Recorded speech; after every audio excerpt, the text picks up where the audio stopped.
Hello dear students, welcome back to my channel physics SPC alternating current का एक question. The frequencies at which the current amplitude in an LCR series circuit 1/√2 times its maximum value are, मतलब ये फ्रीक्वेंसियां रखी हैं, frequencies are 212 radian per second and 232 radian per second. The value of resistance in the circuit 5 ohm, the self inductance in the circuit is milli henry. तो देखो हमारे पास एक LCR circuit है, एल सी और आर।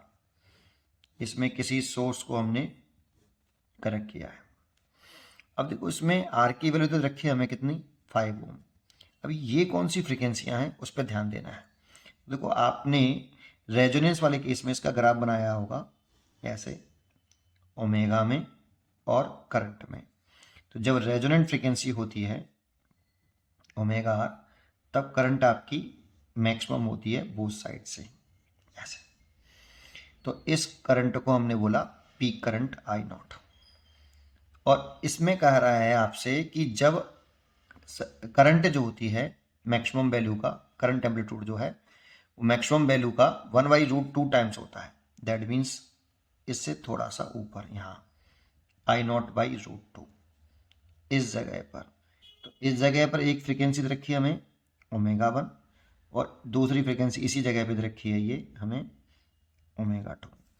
ओमेगा 1 की value रखी है हमें 212 रेडियन पर सेकेंड और ओमेगा 2 को हमें रखा है 232 रेडियन पर सेकेंड। इसे हम हाफ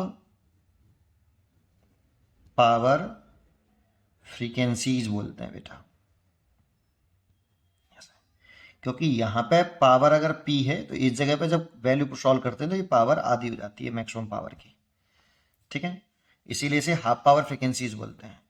तो देखो यहाँ से यहाँ तक ये ओमेगा 1 हो गया और यहाँ से यहाँ तक ये ओमेगा 2 हो गया।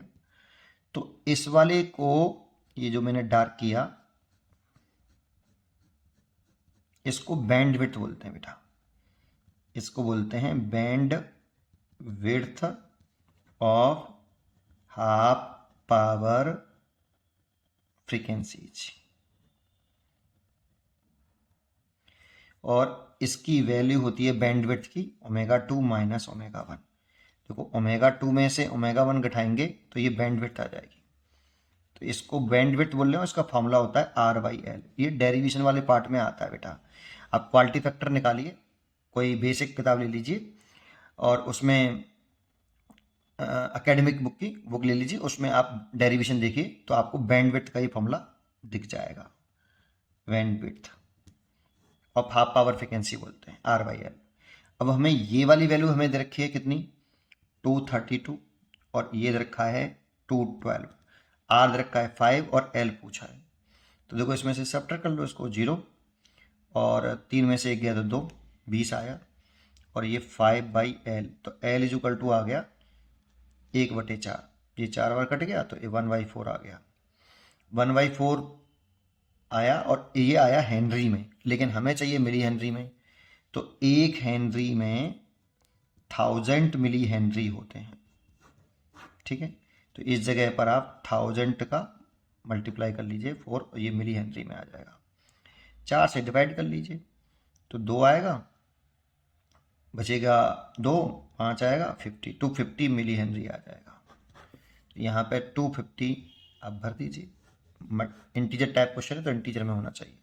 उम्मीद करता हूँ कि आपको ये जरूर समझ में आया होगा। पढ़ते रहिए और खुश रहिए।